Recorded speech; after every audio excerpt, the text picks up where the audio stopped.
UPSC प्रारंभिक परीक्षा में पूछे गए सामान्य अध्ययन के प्रश्न उत्तर और उनकी व्याख्या के इस श्रृंखला में आपका स्वागत है। इस वीडियो में हम लोग उन सभी प्रश्नों को कंप्लीट कर लेंगे जो कि यूपीएससी प्री एग्ज़ाम 1993 में पूछे गए थे। तो आज का हमारा पहला प्रश्न है, नीचे दिए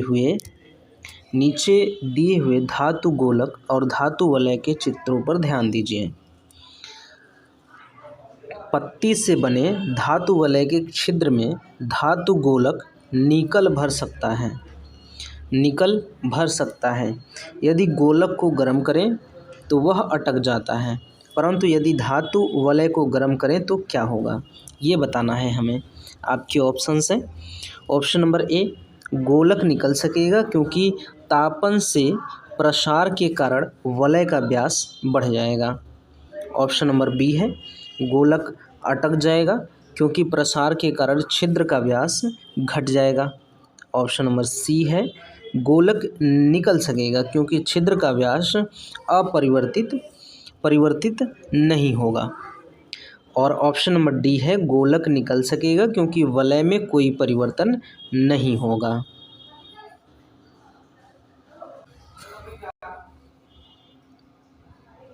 इस प्रश्न का सही जवाब है ऑप्शन नंबर ए ऑप्शन इस प्रश्न का सही जवाब है। गोलक निकल सकेगा क्योंकि तापन से प्रसार के कारण वलय का व्यास बढ़ जाता है।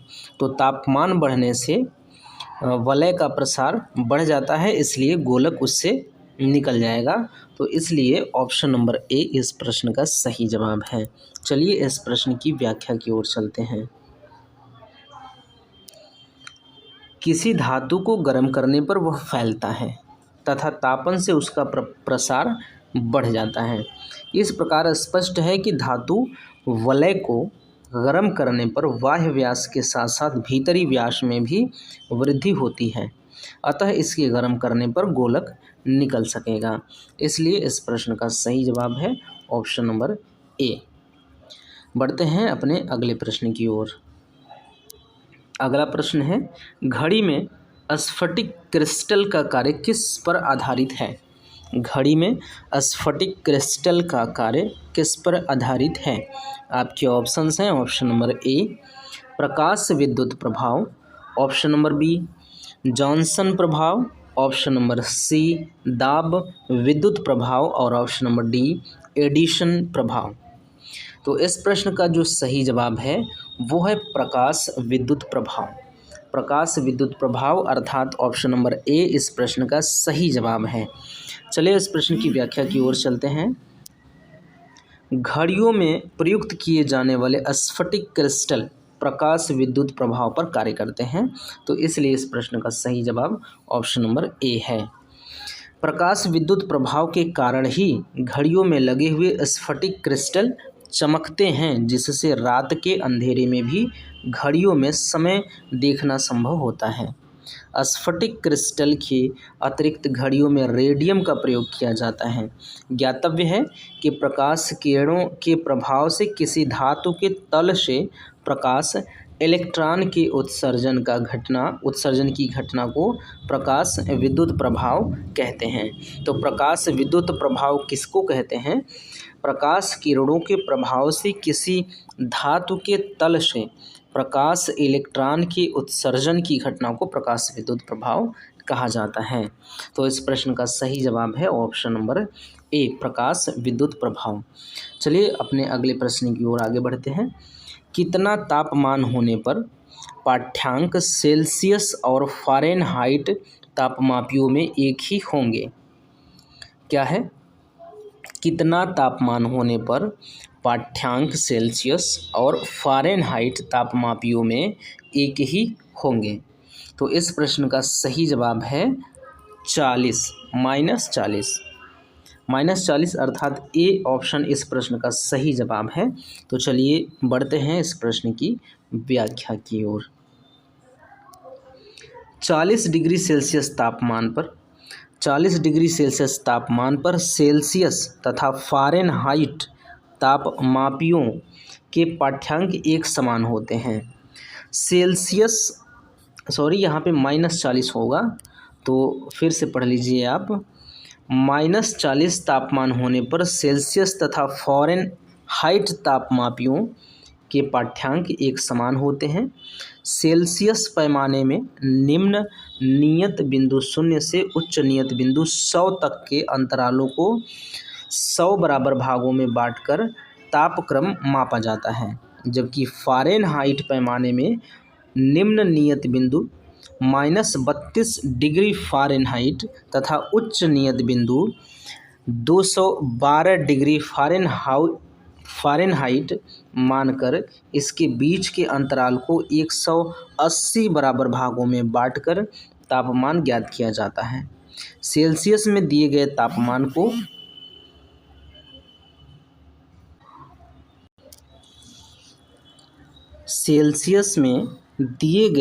तापमान को फ़ारेनहाइट में बदलने के लिए निम्नलिखित पैमाने का प्रयोग किया जाता है। सेल्सियस बराबर फ़ारेनहाइट -32 गुणे 5/9, ये 5/9 यहाँ पे दिया गया है। तो इसलिए इस प्रश्न का जवाब हो जाता है ऑप्शन नंबर ए, -40 डिग्री तापमान पर सेल्सियस तथा फ़ारेनहाइट तापमापियों के पाठ्यांक एक समान होते हैं।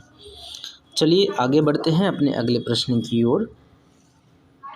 अगला प्रश्न है, साबुन के पतले झाग में चमकदार रंगों का बनना किस परिघटना का परिणाम है? साबुन के पतले झाग में चमकदार रंगों का बनना किस परिघटना का परिणाम है? आपके ऑप्शंस हैं। ऑप्शन नंबर ए, बहुलित परावर्तन और व्यतिकरण। ऑप्शन नंबर ए है बहुलित परावर्तन और व्यतिकरण।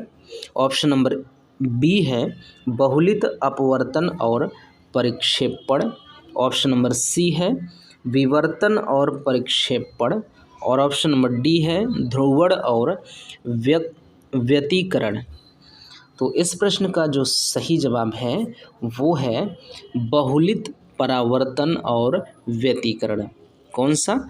बहुलित परावर्तन और व्यतिकरण के कारण साबुन के पतले झाग में चमकदार रंगों का बनना होता है।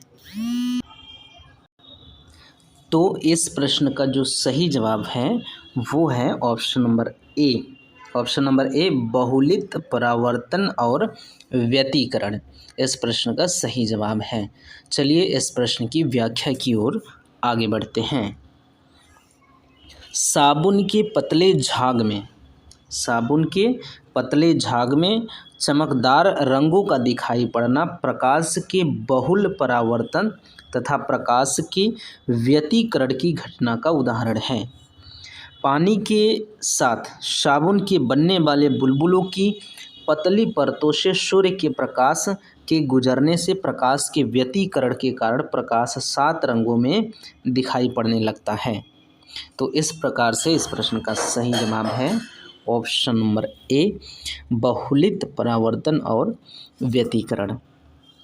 बढ़ते हैं अपने अगले प्रश्न की ओर।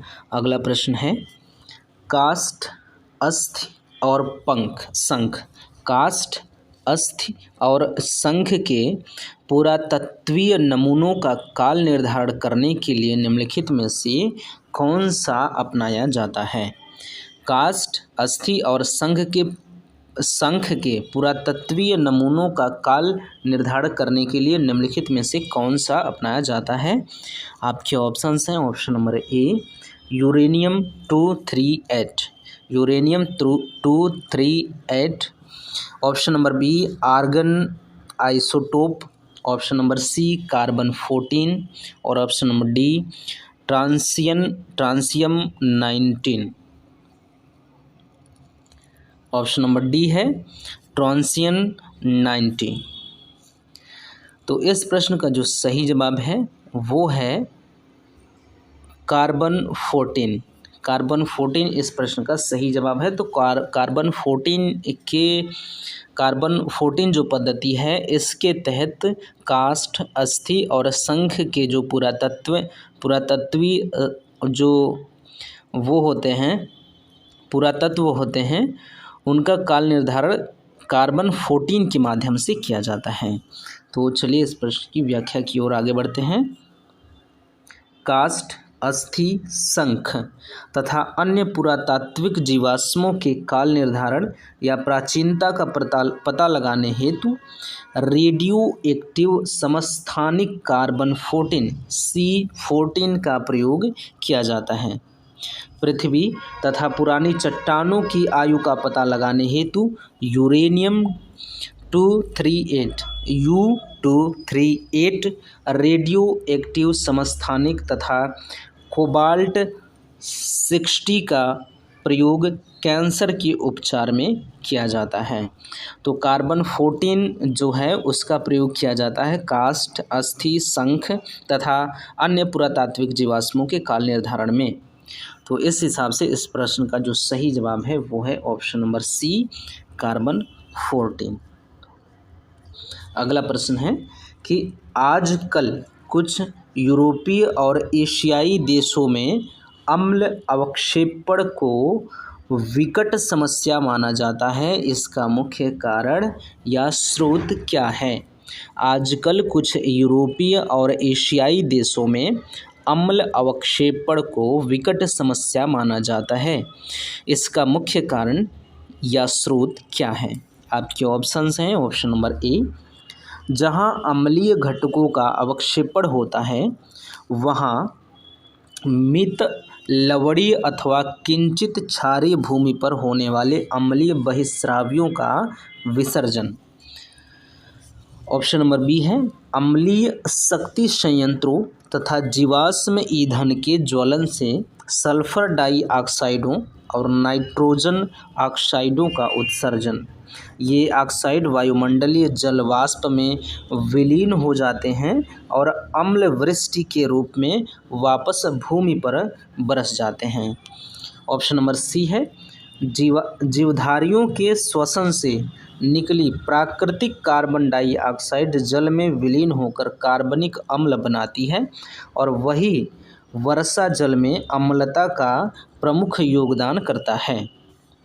और ऑप्शन नंबर डी है क्लोरोफ्लोरोकार्बन भूपृष्ठ के निकट विविध रसायनों के साथ सहजता से अभिक्रिया करके अम्लीय मध्यकों को उत्पन्न करते हैं जो अम्ल अवक्षेपण करते हैं। तो इस प्रश्न का जो सही जवाब है वो है अम्लीय शक्ति संयंत्रों तथा जीवाश्म ईंधन के ज्वलन से सल्फर डाइऑक्साइडों और नाइट्रोजन ऑक्साइडों का उत्सर्जन। ये ऑक्साइड वायुमंडलीय जल वाष्प में विलीन हो जाते हैं और अम्ल वृष्टि के रूप में वापस भूमि पर बरस जाते हैं। तो इस हिसाब से इस प्रश्न का जो सही जवाब है वो है ऑप्शन नंबर बी।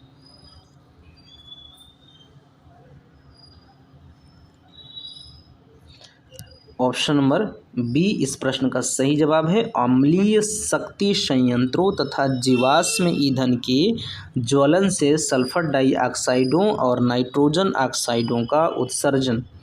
ये ऑक्साइड वायुमंडलीय जल वाष्प में विलीन हो जाते हैं और अम्ल वृष्टि के रूप में वापस भूमि पर बरस जाते हैं। तो इस प्रश्न की व्याख्या की ओर हम लोग आगे बढ़ते हैं। तो स्वीडन, नॉर्वे आदि यूरोपीय देशों तथा कुछ एशियाई देशों में अम्ल अवक्षेपण अर्थात अम्ल वर्षा एसिड रेन का दुष्प्रभाव एक विकट समस्या बनती जा रही है। अम्ल वर्षा के प्रमुख कारण या स्रोत अम्लीय शक्ति संयंत्रों तथा जीवाश्म ईंधन जैसे कोयला, डीजल, पेट्रोल आदि के जलने से निकलने वाली सल्फर डाइऑक्साइड SO2 तथा नाइट्रोजन ऑक्साइडों का उत्सर्जन होता है। सल्फर तथा नाइट्रोजन के ऑक्साइड वायुमंडल की आर्द्रता से क्रिया करके वर्षा के पानी के साथ घुलकर अम्ल वर्षा के रूप में पृथ्वी पर आ जाते हैं। अम्ल वर्षा से जल जंतु, वनस्पतियाँ, मृदा, इमारतें, रेत, पटरियाँ तथा पुल दुष्प्रभावित होते हैं। तो इस प्रश्न का सही जवाब हमने देखा ऑप्शन नंबर बी है। तो चलिए अपने अगले प्रश्न की ओर आगे बढ़ते हैं। अगला प्रश्न है, कोहरे में निम्नलिखित में से कौन सा कोलाइडी यंत्र अभिव्यक्त होता है? कोहरे में निम्नलिखित में से कौन सा कोलाइडी यंत्र अभिव्यक्त होता है? तो आपके ऑप्शंस हैं ऑप्शन नंबर ए गैस में द्रव, ऑप्शन नंबर बी द्रव में gas, option number C gas में ठोस तथा ऑप्शन नंबर डी द्रव में द्रव। इस प्रश्न का जो सही जवाब है वो है गैस में द्रव। गैस में द्रव अर्थात ऑप्शन नंबर ए इस प्रश्न का सही जवाब है। आइए इस प्रश्न की व्याख्या को देखते हैं। कुहरे में जल वाष्प का संघनन लघु जल बिंदुओं के रूप में होता है जो धरातल की दृश्यता को प्रभावित करता है। जब धरातल के नज़दीक स्थित वायु का तापमान उष्मांक तक पहुंच जाता है तथा हवा ठंडी हो जाती है तब उसमें उपस्थित जलवाष्प का संघनन वायुमंडलीय धूल कणों इत्यादि के चारों तरफ हो जाता है। ये संघनित जल बूंदें हल्की होने के कारण हवा में लटकती रहती हैं और हवा के साथ स्थानांतरित होती हैं। तो गैस में द्रव इस प्रश्न का सही जवाब है। अब व्याख्या एक बार देख लीजिए फिर से। कुहरे में जलवाष्प का संघनन लघु अर्थात छोटे बिंदुओं के रूप में होता है जो धरातल की दृश्यता को प्रभावित करता है। जब धरातल के नज़दीक स्थित वायु का तापमान उष्मांक तक पहुँच जाता है तथा हवा ठंडी हो जाती है तब उसमें उपस्थित जलवाष्प का संघनन वायुमंडलीय धूल कणों इत्यादि के चारों तरफ हो जाता है। ये संघनित जल की बूंदें हल्की होने के कारण हवा में लटकती रहती हैं। तो गैस में द्रव इस प्रश्न का सही जवाब है ऑप्शन नंबर ए। क्वेश्चन नंबर 87 का सही जवाब है ऑप्शन नंबर ए गैस में द्रव। आगे बढ़ते हैं अपने अगले प्रश्न की ओर। अगला प्रश्न है, भारत सरकार ने झामा के निर्यात पर पूर्ण प्रतिबंध लगा दिया है क्योंकि उसमें से ऐसी धातु या ऐसा तत्व निकाल सकते हैं जिसका उपयोग ट्रांजिस्टरों में होता है। वह निम्नलिखित में से कौन सा तत्व है? तो भारत सरकार ने झामा के निर्यात पर पूर्ण नियंत्रण या प्रतिबंध लगा दिया है क्योंकि उसमें ऐसी धातु या ऐसा तत्व निकाला जा सकता है जिसका प्रयोग ट्रांजिस्टर में होता है। तो वह कौन सी धातु है? आपके ऑप्शन है option number A phosphorus, option number B germanium, option number C silicon और ऑप्शन नंबर डी टंगस्टन। तो जो सही जवाब है वो है सिलिकॉन इस प्रश्न का सही जवाब है। ऑप्शन नंबर सी इस प्रश्न का सही जवाब है। इसका व्याख्या हमको लगता है कि 87 ये 88 इस प्रश्न की व्याख्या जो है आप देख लीजिए कि भारत सरकार द्वारा झामा के निर्यात को इस कारण प्रतिबंधित किया गया है क्योंकि उससे निकलने वाले सिलिकॉन इस हिसाब से इस प्रश्न का सही जवाब है ऑप्शन नंबर सी। सिलिकॉन नामक तत्व का उपयोग ट्रांजिस्टरों के निर्माण में किया जाता है। सिलिकॉन जर्मेनियम आदि धातुएं रेडियो एक्टिव होती हैं तथा अन्य तत्वों से क्रिया करके मानव स्वास्थ्य के लिए नुकसान पहुंचा सकती हैं। तो इस प्रश्न का जो सही जवाब है वो है ऑप्शन नंबर सी सिलिकॉन। आगे बढ़ते हैं अपने अगले प्रश्न की ओर। अगला प्रश्न है, दिए हुए दोनों कथनों पर विचार कीजिए जिसमें से एक को कथन ए और द्वितीय को कारण आर कहा गया है। कथन ए है, नमक और बर्फ़ के मिश्रण से 0 डिग्री सेल्सियस से नीचे का तापमान प्राप्त होता है। नमक और बर्फ़ के मिश्रण से 0 डिग्री सेल्सियस से नीचे का तापमान प्राप्त होता है। कारण आर है, नमक बर्फ़ के जमाव बिंदु को बढ़ा देता है। कारण आर है नमक बर्फ के जमाव बिंदु को बढ़ा देता है। तो करना क्या है कि ऊपर दोनों कथनों के संदर्भ में निम्नलिखित में से कौन सा सही है। आपके ऑप्शन है ऑप्शन नंबर ए और आर दोनों सही हैं तथा ए की सही व्याख्या आर करता है। ऑप्शन नंबर बी है ए और आर सही है परंतु ए की सही व्याख्या आर नहीं करता है। ऑप्शन नंबर सी है ए सही है पर आर गलत है। और ऑप्शन नंबर डी है ए गलत है पर आर सही है। तो इस प्रश्न का जो सही जवाब है वो है ए सही है पर आर गलत है। जो नमक और बर्फ़ के मिश्रण से 0 डिग्री से नीचे का तापमान प्राप्त होता है ये तो सही है, लेकिन नमक बर्फ़ के जमाव बिंदु को बढ़ा देता है ये गलत है। तो इसलिए ये सही है पर आर गलत है। इस प्रश्न का सही जवाब है option number C. Option number C इस प्रश्न का सही जवाब है। ये सही है पर आर गलत है। चलिए इस प्रश्न की व्याख्या की ओर चलते हैं। नमक अर्थात सोडियम या अन्य Cl या क्लोराइड तथा बर्फ। नमक सोडियम NaCl क्लोराइड तथा बर्फ पानी का ठोस रूप को मिश्रित कर देने से 0 डिग्री सेंटीग्रेड के नीचे का तापमान प्राप्त होता है। तो ये कह रहा है कि जो नमक है,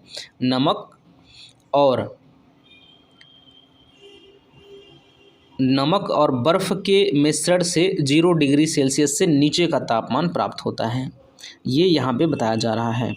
बर्फ़ का पानी या ठोस, जो बर्फ़ का पानी है ठोस रूप में, जिसको हम मतलब पानी का ठोस रूप, उसी को बर्फ़ कहा जाता है। पानी का ठोस रूप उसी को कहा जाता है बर्फ़। तो इसको NaCl के साथ मिलाने पर, यानी कि नमक के साथ इसको मिलाने पर क्या होता है, मिश्रित कर देने से 0 डिग्री सेंटीग्रेड से नीचे का तापमान प्राप्त हो जाता है। तो इसलिए जो कथन ए है वो सही है, लेकिन इसलिए कथन ए सही है परंतु कारण आर जो है नमक बर्फ़ के बिंदु को बढ़ा देता है, बर्फ़ के जमाव बिंदु को बढ़ा देता है, गलत है।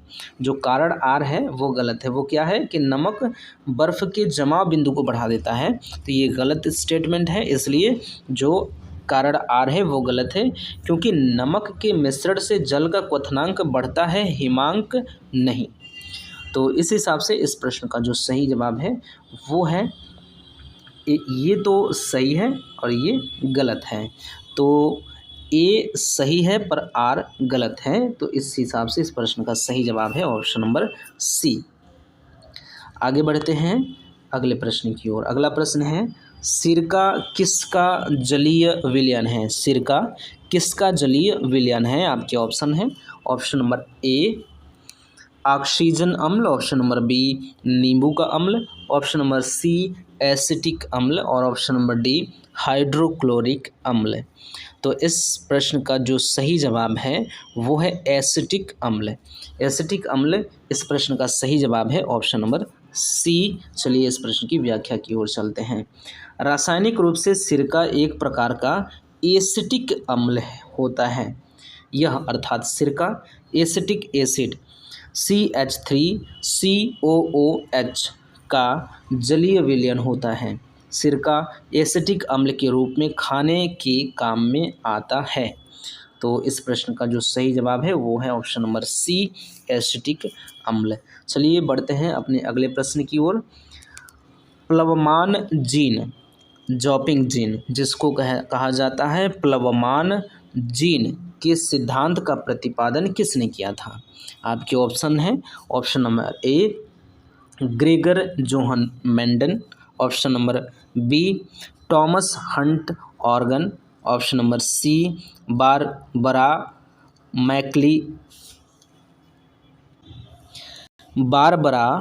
मैक्लीटॉन्ग और ऑप्शन नंबर डी है वाटसन क्रिक। तो इस प्रश्न का जो सही जवाब है वो है बारबरा मैक्लिंटॉक। इस प्रश्न का सही जवाब है option number C, Barbara McClintock. McClintock इस प्रश्न का सही जवाब है। चलिए इस प्रश्न की व्याख्या की ओर आगे बढ़ते हैं। तो वे डीएनए अणु जो स्थानांतरणशील होते हैं और प्लाज्मिक अथवा जीवाणु डीएनए के विभिन्न अम्लों पर स्थान ग्रहण कर सकते हैं, जंपिंग जीन या प्लवमान जीन अथवा ट्रांसपोसोन कहलाते हैं। क्या कहलाते हैं? ट्रांसपोसोन कहलाते हैं। वे डीएनए अणु जो स्थानांतरणशील होते हैं और प्लाज्मिड अथवा जीवाणु डीएनए के विभिन्न स्थलों पर स्थान ग्रहण कर सकते हैं, वो जंपिंग जीन या प्लवमान जीन अथवा ट्रांसपोसोन कहलाते हैं। जंपिंग जीन,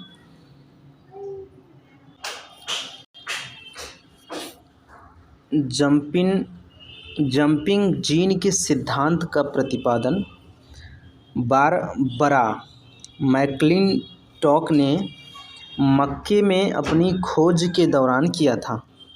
जंपिंग जीन का मुख्य लक्षण उसके छोरों पर पाए जाने वाले न्यूक्लियोटाइड्स के क्रमों की आपस में पूरकता है। तो इस प्रश्न का सही जवाब है option number C. Option number C इस प्रश्न का सही जवाब है। बढ़ते हैं अपने अगले प्रश्न की ओर। ऊंट अपने कूबड़ का उपयोग किस काम के लिए करता है?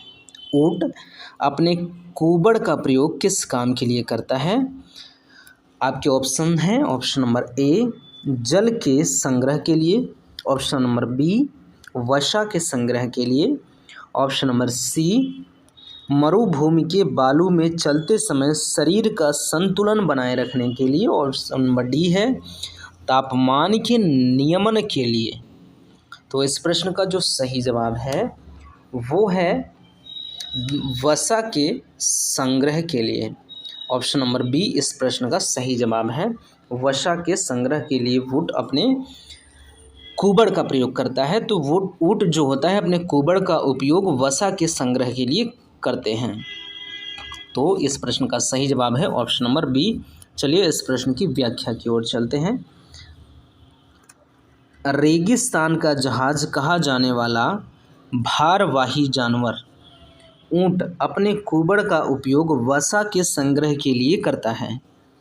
कूबड़ में संचित इसी वसा से ऊंट को रेगिस्तान में लंबी यात्रा के दौरान कई दिनों तक भोजन, चारा आदि न मिलने पर ऊर्जा प्राप्त होती रहती है। ज्ञातव्य है कि ऊंट अपने शरीर में कई दिनों के लिए पानी को भी संचित कर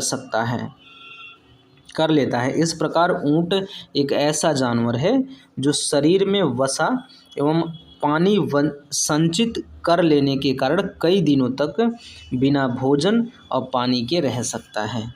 तो इस प्रश्न का जो सही जवाब हो जाता है वो होता है ऑप्शन नंबर बी, वसा के संग्रह के लिए ऊंट अपने कूबड़ का प्रयोग करते हैं। तो हमारा अगला प्रश्न है, सर्पों की विष ग्रंथियाँ किसकी समांग हैं? सांपों की विष ग्रंथियाँ जो होती हैं वो किसकी समांग हैं? तो आपके ऑप्शन हैं, ऑप्शन नंबर ए मछलियों के विद्युत अंग, ऑप्शन नंबर बी रे मछलियों के दंश, ऑप्शन नंबर सी है स्तनियों की वसा ग्रंथियाँ और ऑप्शन नंबर डी है कशेरुकी प्राणियों की लार ग्रंथियाँ। तो इस प्रश्न का जो सही जवाब है वो है कशेरुकी प्राणियों की लार ग्रंथियाँ। तो किसके समांगी हैं? वो सांपों के विष ग्रंथियों के समांग हैं। तो सांपों की विष ग्रंथियों के समांग कशेरुकी प्राणियों की लार ग्रंथियाँ हैं। तो इस हिसाब से इस प्रश्न का सही जवाब है ऑप्शन नंबर डी, कशेरुकी प्राणियों की लार ग्रंथियाँ। इस प्रश्न का व्याख्या जो है वो सर्पों की विष ग्रंथियाँ कशेरुकी प्राणियों के लार ग्रंथियों के समान होती हैं। सांप का विष वास्तव में ऊपरी लार का ही परिष्कृत रूप है।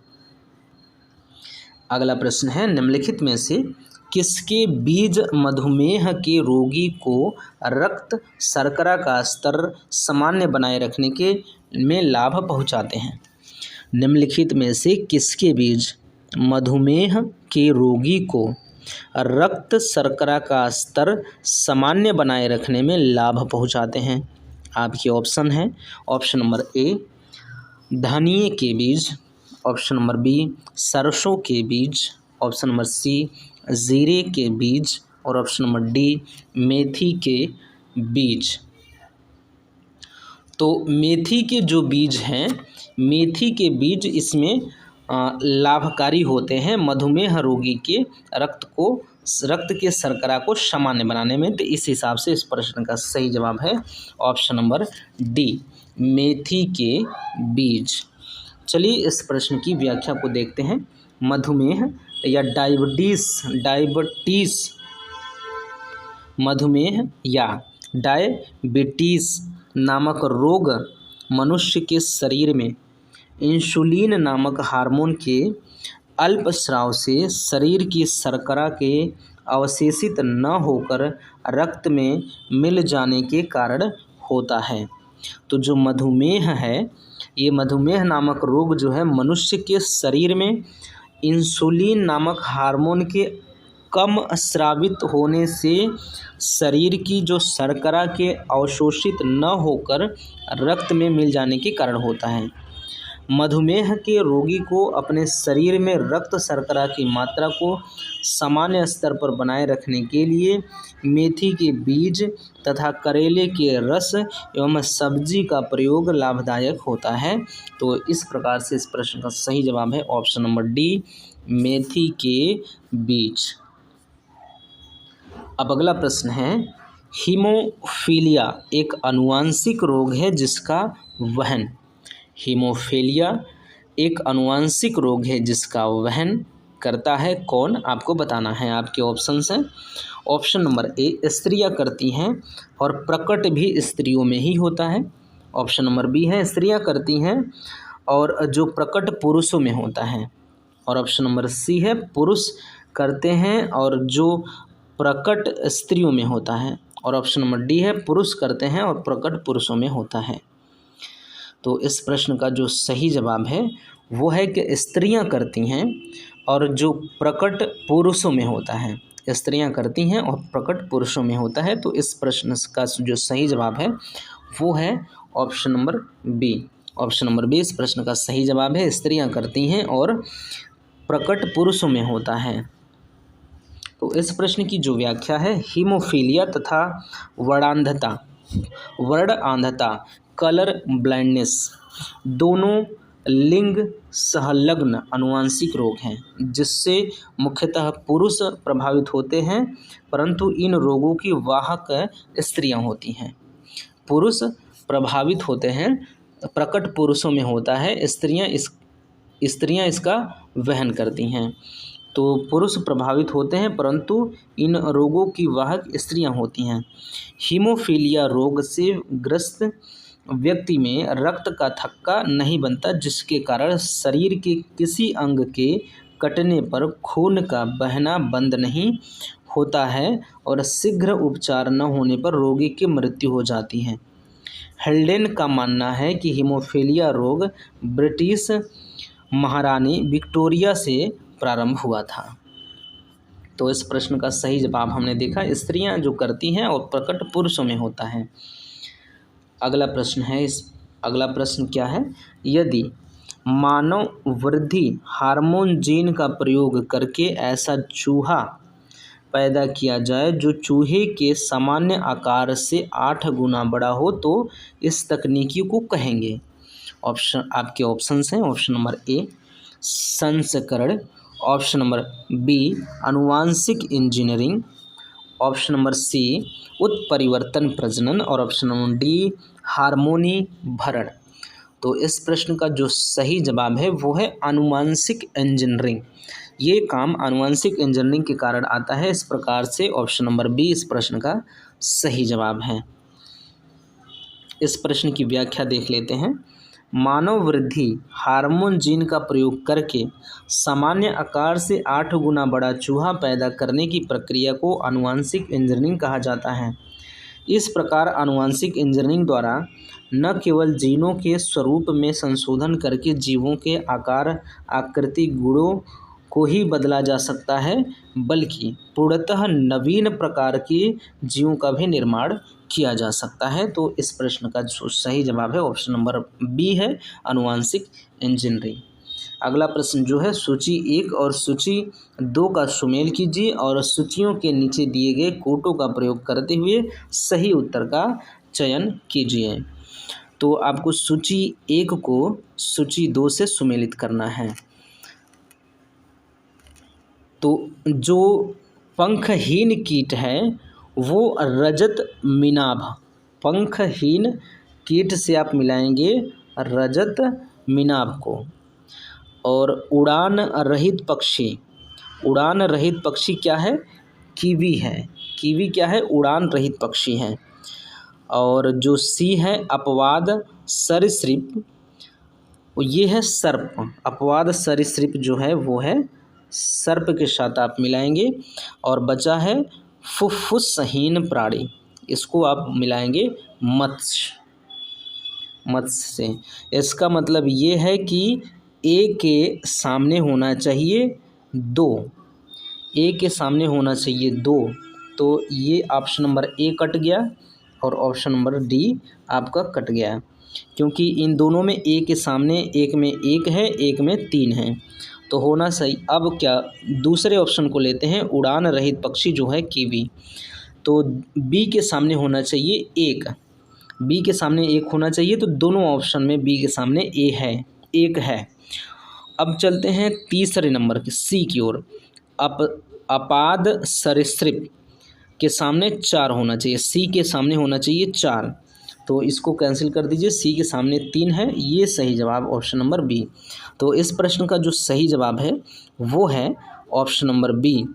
ए के सामने 2 होना चाहिए, ए से मिलेगा आपका कीवी, बी से ए से मिलेगा आपका रजत मिनाभ, बी से मिलेगा आपका कीवी, सी से मिलेगा आपका सर्प और डी से मिलेगा आपका मत्स्य।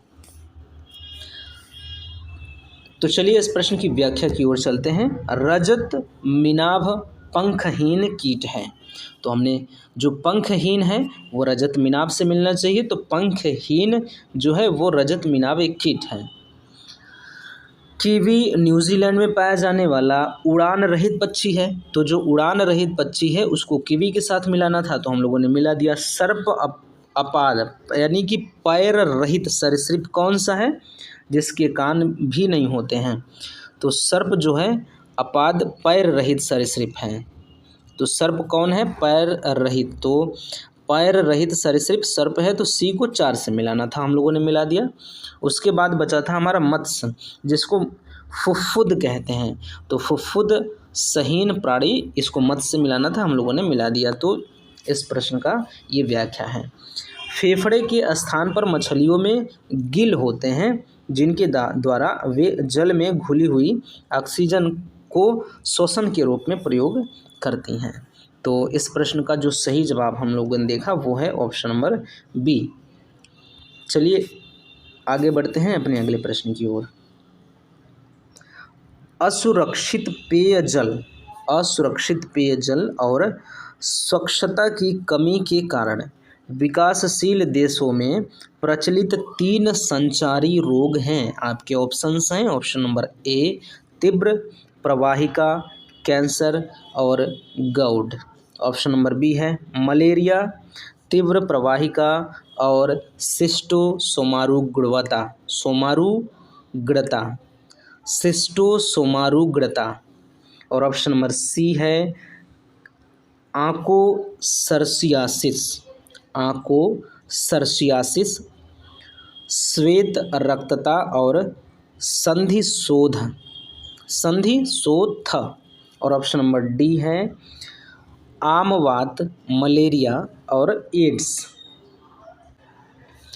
तो इस प्रश्न का जो सही जवाब है वो है मलेरिया, तीव्र प्रवाहिका और सिस्टोसोमारुगड़ता। इस प्रश्न का सही जवाब है ऑप्शन नंबर बी, मलेरिया, तीव्र प्रवाहिका और सिस्टोसोमारुगड़ता नामक ये जो रोग हैं वे असुरक्षित पेयजल और स्वच्छता की कमी के कारण विकासशील देशों में प्रचलित हैं इस समय। तो इस प्रश्न का जो सही जवाब है वो है ऑप्शन नंबर बी। तो इस प्रश्न की जो व्याख्या है वो देख लेते हैं।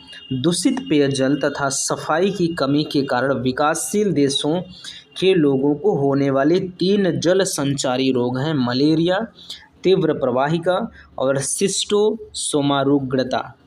हैजा, अतिसार, पीलिया आदि अन्य रोग भी प्रदूषित जल से फैलने वाली बीमारियां हैं। कैंसर कोशिकाओं की अनियंत्रित वृद्धि से, एड्स, यौन संबंध तथा HIV विषाणु से, दूषित रक्त एवं सुई के प्रयोगों से फैलता है। तो इस प्रश्न का सही जवाब हम लोगों ने देखा था ऑप्शन नंबर बी। आगे बढ़ते हैं अगले प्रश्न की ओर। खुजलाने से खाज मिटती है क्योंकि, खुजलाने से खाज मिटती है क्योंकि आपके ऑप्शन हैं ऑप्शन नंबर ए, इससे त्वचा की बाहरी धूल हट जाती है।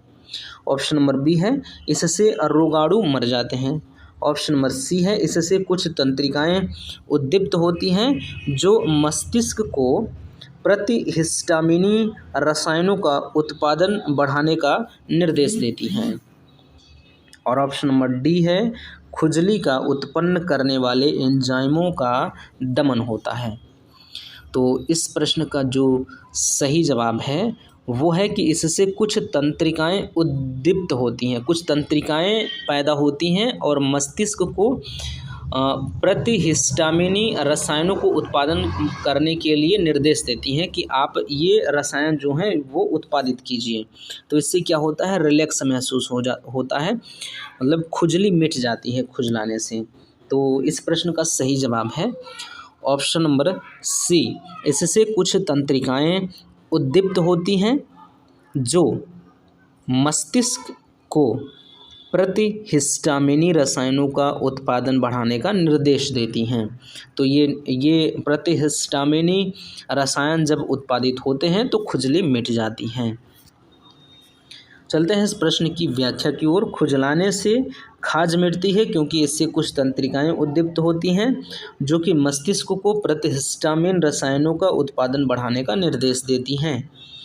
अगला प्रश्न है, नीचे 4 व्यक्तियों के रक्त दाब का मान दिया है, इस पे विचार करना है। नीचे 4 व्यक्तियों के रक्त दाब का मान दिया है। पहला है श्रीमती एक्स जिनका 90/60, दूसरा है श्री एक्स जिसका है 160/120, तीसरा है श्री वाई जिनका है 120/80, एक है श्रीमती, वो चौथी हैं श्रीमती वाई जिनका है 140/100।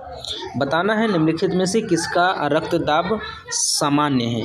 निम्नलिखित में से किसका रक्तदाब सामान्य है, आपके ऑप्शन हैं।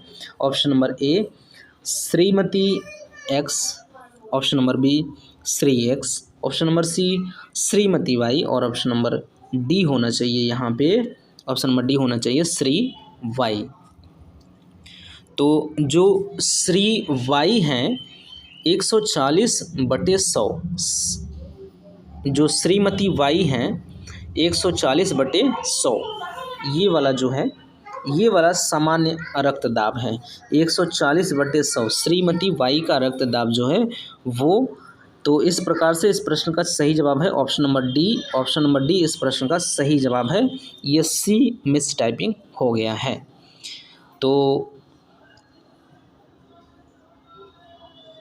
श्री वाई, सॉरी एक बार फिर से देख लीजिए, जो श्री वाई हैं, श्री वाई 120/80, श्री वाई का जो रक्तदाब है वह सामान्य है। जो तीसरे नंबर पे हैं श्री वाई, उनका रक्तदाब है 120/80, तो इनका रक्तदाब जो है वो सामान्य है।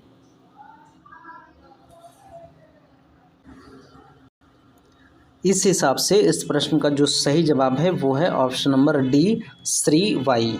इनका रक्तदाब जो है वो सामान्य है। चलिए अपने व्याख्या की ओर बढ़ते हैं। हृदय के संकुचित होने, सिस्टोलिक, हृदय के संकुचित होने को सिस्टोलिक कहा जाता है। तो सिस्टोलिक तथा शिथिल होने को क्या कहा जाता है? डायस्टोलिक। तो हृदय के संकुचित होने तथा शिथिल होने के दौरान रक्त में पड़ने वाले दबाव को ही रक्त दबाव कहते हैं। एक वयस्क व्यक्ति का सामान्य रक्तदाब 120/80 होता है। 120/80 होता है। तो ये जो है 120/80 रक्तदाब सामान्य होता है एक व्यक्ति का, जो श्री वाई हैं। तो इसलिए इस प्रश्न का सही जवाब होता है Shri Y, option number D. इसको आप डी मानिएगा, सी नहीं। तो एक वयस्क व्यक्ति का सामान्य रक्तदाब 120/80 होता है। इससे कम रक्तदाब की अवस्था को हाइपोटेंशन या लो ब्लड प्रेशर तथा इससे अधिक रक्तदाब वाले को हाइपरटेंशन या हाई ब्लड प्रेशर कहते हैं। इस प्रश्न में दिए गए 4 व्यक्तियों में रक्तचाप में से विकल्प डी में दिया गया है श्री वाई का रक्तदाब 120/80 सामान्य है। शेष व्यक्तियों श्रीमती एक्स का जिसका 90/60 है, श्री एक्स जिनका 160/120 तथा श्रीमती वाई जिनका 140/100 का रक्तदाब जो है वो सामान्य से कम या सामान्य से अधिक है। तो इस प्रश्न का जो सही जवाब है ऑप्शन नंबर डी है, श्री वाई का जो रक्तदाब है वो सामान्य है। तो सामान्य रक्तदाब एक मनुष्य में 120/80 होना चाहिए, इस बात को आप याद रखेंगे। अगला प्रश्न है, सामान्य फसलें उगाने के लिए उर्वर भूमि का पीएच मान कितना होने की संभावना है? सामान्य फसलें उगाने के लिए क्या है? सामान्य फसलें उगाने के लिए उर्वर भूमि का पीएच मान कितना होने की संभावना है? आपके ऑप्शन हैं, ऑप्शन नंबर ए 3, यहाँ पे क्या है 3 है, ऑप्शन नंबर बी है 4, ऑप्शन नंबर सी है 6 से 7 और ऑप्शन नंबर डी है 9 से 10। तो इस प्रश्न का जो सही जवाब है 6 से 7 होना चाहिए। जो सामान्य फसलें उगाने के लिए उर्वर भूमि का पीएच मान कितना होना चाहिए? 6 से 7 के आसपास होना चाहिए। तो इसलिए इस प्रश्न का सही जवाब है ऑप्शन नंबर सी, 6 से 7। चलिए इस प्रश्न की व्याख्या को देख लेते हैं। मृदा अभिक्रिया उसके अम्लीय या क्षारीय प्रकृति पर निर्भर करती है। जिस मृदा में हाइड्रोजन आयनों की मात्रा अधिक होती है उसे अम्लीय मृदा कहते हैं। तो अम्लीय मृदा किसे कहते हैं? जिसमें हाइड्रोजन आयनों की मात्रा अधिक होती है तथा जिस मिट्टी में पोटेशियम अर्थात के तथा सोडियम अर्थात Na आदि ऋण आयनों की मात्रा अधिक होती है उसे क्षारीय मृदा कहते हैं। तो क्षारीय मृदा किसे कहते हैं? जिसमें पोटेशियम सोडियम जैसे धातु मिले हों उसको क्षारीय मृदा कहते हैं। मृदा की अभिक्रिया पीएच में मानी जाती है। अम्लीय मृदा का पीएच मान 7.0 से कम तथा क्षारीय मृदा का पीएच मान 7.0 से ज़्यादा होता है, जबकि उदासीन मृदा का पीएच मान 7 होता है। सामान्य फसलें उगाने तथा पौधे की वृद्धि के लिए उर्वर मिट्टी का पीएच मान 6.0 से 7.0 के मध्य होना चाहिए। मिट्टी के इसी पीएच मान में पौधे अपनी सारी क्रियाएं करते हैं। 7 से कम पीएच मान वाली अम्लीय मृदा तथा 7.0 से 7.0 से अधिक पीएच मान वाली क्षारीय मृदा फसलों के लिए उपयुक्त नहीं होती हैं। तो इसलिए इस प्रश्न का सही जवाब है 6 से 7 के बीच में होना चाहिए, ऑप्शन नंबर सी। अगला प्रश्न है, गन्ना, चुकंदर, स्वीट पी, चना, अरहर और फरास बीन किसके अंतर्गत आते हैं? आपके ऑप्शन हैं, ऑप्शन नंबर ए द्विपादप कुल, ऑप्शन नंबर बी त्रिपादप कुल, ऑप्शन नंबर सी चतुष्पादप कुल और ऑप्शन नंबर डी पंचपादप कुल। तो इस प्रश्न का जो सही जवाब है वो है 103। इस प्रश्न का सही जवाब है, एक प्रश्न छूट गया है शायद 102, एक बार पीछे देख लीजिए, ये 101 है और ये प्रश्न संख्या आ गया 103, 102 छूट गया है। तो जो ये प्रश्न है, इस प्रश्न का जो सही जवाब है वो है त्रिपादप कुल। तो त्रिपादप कुल इस प्रश्न का सही जवाब है। तो जो गन्ना, चुकंदर, स्वीट पी, चना, अरहर और फरास बीन किसके अंतर्गत आते हैं? तो त्रिपादप कुल के अंतर्गत आते हैं। तो चलिए इस प्रश्न की व्याख्या की ओर आगे बढ़ते हैं। तो जो गन्ना है, चुकंदर, स्वीट पी, चना, अरहर और फरास बीन जो है त्रिपादप कुल के अंतर्गत आते हैं। गन्ना एवं चुकंदर से चीनी प्राप्त होता है। चना, अरहर व फरास बीन से, जो फरास बीन है वो दलहनी फसलें हैं, इनसे दाल प्राप्त होता है। तो ये सब चतुष्पादक जो हैं, नहीं, यहाँ पे जो इस प्रश्न का सही जवाब है वो है बी, त्रिपादक। कहाँ चला गया? त्रिपादक कुल। ऑप्शन नंबर बी, 103 प्रश्न का ऑप्शन नंबर बी त्रिपादक कुल से संबंधित हैं। ये सब किससे संबंधित हैं? ये हैं त्रिपादक कुल से। आप व्याख्या में भी देख सकते हैं, ये त्रिपादक कुल के अंतर्गत आते हैं। तो इसलिए इस प्रश्न का सही जवाब है ऑप्शन नंबर बी। बढ़ते हैं अपने अगले प्रश्न की ओर। अगला प्रश्न है, जैव फिल्में क्या होती हैं? जैव फिल्में क्या होती हैं? आपके ऑप्शंस हैं। ऑप्शन नंबर ए, जीवधारियों के फोटो लेने के लिए जीव विज्ञानियों द्वारा प्रयुक्त रंगीन फिल्में। ऑप्शन नंबर बी है, विविध निवास क्षेत्र के सूक्ष्म जीवों के सूक्ष्म दर्शीय चित्र। ऑप्शन नंबर सी है, सैल, दांत या तैल बिंदुक आदि के पृष्ठ पर संचित सूक्ष्म जीव। और ऑप्शन नंबर डी है, कुछ औद्योगिक सूक्ष्म जीवों के किण्वन प्रक्रमों से बनाई गई फोटो फिल्में। तो इस प्रश्न का जो सही जवाब है वो है सैल, दांत या तैल बिंदुक आदि के पृष्ठ पर संचित सूक्ष्म जीव। तो क्या है इस प्रश्न का सही जवाब है ऑप्शन नंबर सी, सैल, दांत तथा तैल बिंदुक आदि के पृष्ठ पर संचित सूक्ष्म जीव जैव फिल्में होती हैं। तो इस प्रश्न का व्याख्या भी देख लेते हैं। जैव फिल्में सैल, दांत या तैल बिंदुकों आदि के पृष्ठ भाग पर संचित सूक्ष्म जीव होते हैं। तो अगला जो प्रश्न है वो है, निम्नलिखित में से कौन सा कार्य जैव प्रौद्योगिकी की श्रेणी में आता है? आपके ऑप्शंस हैं।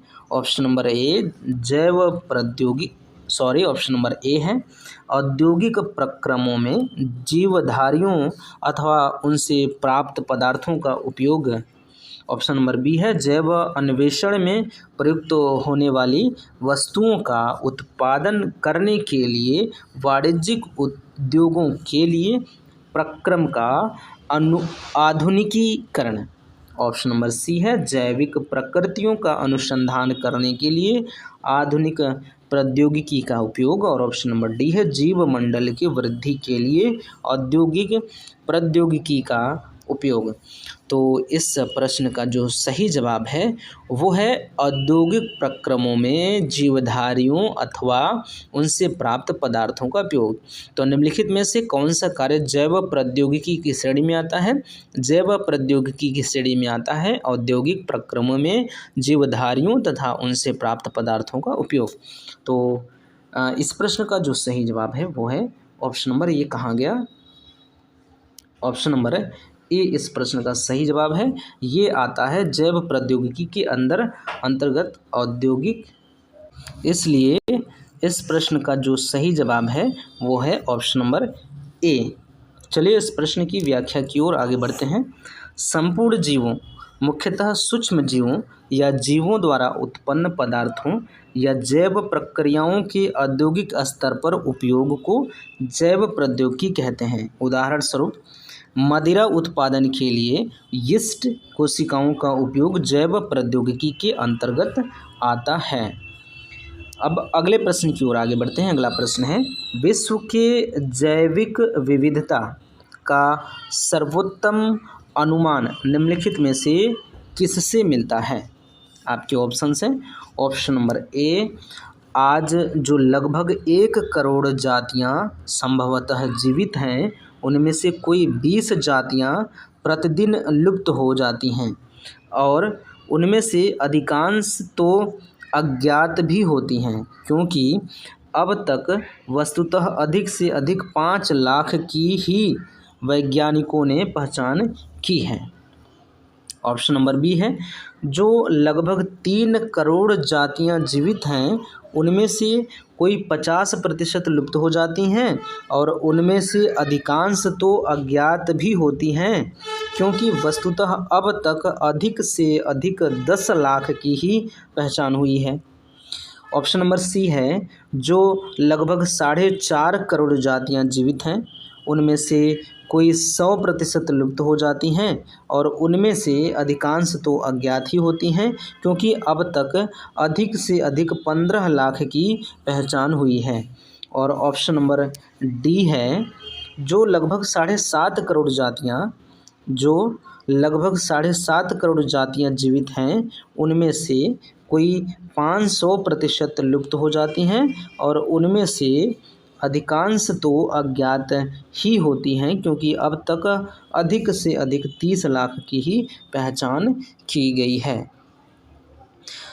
तो इसमें से जो सही है वो है जो लगभग 4.5 करोड़ जातियां जीवित हैं। लगभग 4.5 करोड़ जातियां जीवित हैं, उनमें से 100% लुप्त हो जाती हैं और उनमें से अधिकांश तो अज्ञात ही होती हैं, क्योंकि अब तक अधिक से अधिक 15 लाख की ही पहचान हुई है।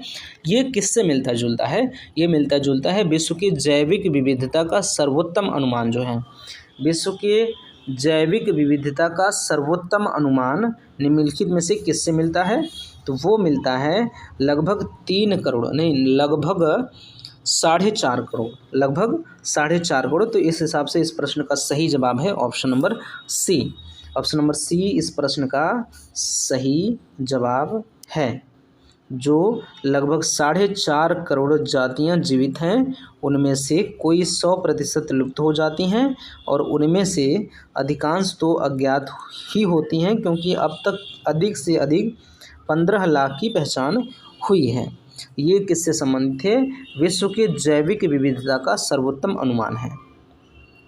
चलो इस प्रश्न की व्याख्या की ओर बढ़ते हैं। किसी प्राकृतिक प्रदेश में पाए जाने वाले जंगली पालतू जीव जंतुओं एवं प्राणियों की प्रजातियों की बहुलता को जैव विविधता कहते हैं। क्षोभ मंडल में जैव विविधता की प्रकृति अत्यंत जटिल तथा विषम है। संसार में लगभग 4.5 करोड़ जीवित जातियां पाई जाती हैं, जिसमें से करीब 100% लुप्त हो जाती हैं तथा उनमें से अधिकांश अज्ञात होती हैं। अब तक लगभग 15 लाख जातियों की पहचान की जा चुकी हैं। जैव विविधता के 3 स्तर पाए जाते हैं: आनुवंशिक विविधता, प्रजाति विविधता और पारिस्थितिकी की विविधता। तो इस हिसाब से हमने देखा इस प्रश्न का सही जवाब ऑप्शन नंबर सी है। अपने अगले प्रश्न की ओर बढ़ते हैं। तो हमें मिलता है प्रश्न अगला कि जैव विविधता को अत्यधिक खतरा किससे है? जैव विविधता को अत्यधिक खतरा किससे है? आपके ऑप्शन हैं। ऑप्शन नंबर ए, भंगुर पारिस्थितिकी तंत्र यथा मैंग्रोव और आर्द्र भूमियों से। ऑप्शन नंबर बी है हिमालय की दुर्गम निवास भूमियों से। ऑप्शन नंबर सी है प्राकृतिक निवास भूमियों और वनस्पतियों का विनाश और झूम खेती से। ऑप्शन नंबर डी है जीवमंडल आरक्षणों की रचना से। तो इस प्रश्न का जो सही जवाब है वो है प्राकृतिक निवास भूमियों और वनस्पतियों का विनाश और झूम खेती से। तो इस प्रश्न का जो सही जवाब है वो है ऑप्शन नंबर सी, प्राकृतिक निवास भूमियों और वनस्पतियों का विनाश और झूम खेती से। अब चलते हैं इस प्रश्न की व्याख्या की ओर। मानव तथा पर्यावरण दोनों अस्तित्व के लिए जैव विविधता को सुरक्षित रखना नितांत आवश्यक है। यद्यपि जैव विविधता का क्षरण एक प्राकृतिक प्रक्रिया है, लेकिन इस क्षरण को प्रकृति स्वयं समायोजित कर लेती है। किंतु वर्तमान में जैव विविधता के क्षरण का संकट मानवीय हस्तक्षेप के कारण है। विविध जीवों के प्राकृतिक आवासों का विनाश, प्राकृतिक वनस्पतियों का विनाश तथा आदिवासियों द्वारा की जा रही स्थानांतरित या झूम कृषि तथा वन्य जीवों का अवैध शिकार जैव विविधता को विनष्ट करने वाली मानवीय क्रियाएं हैं। तो ऑप्शन नंबर सी इस प्रश्न का सही जवाब है। अब अगला प्रश्न हम लोगों के पास नहीं है, तो हमारा यहाँ पे हो जाता है प्रश्नों की श्रृंखला समाप्त। जो 19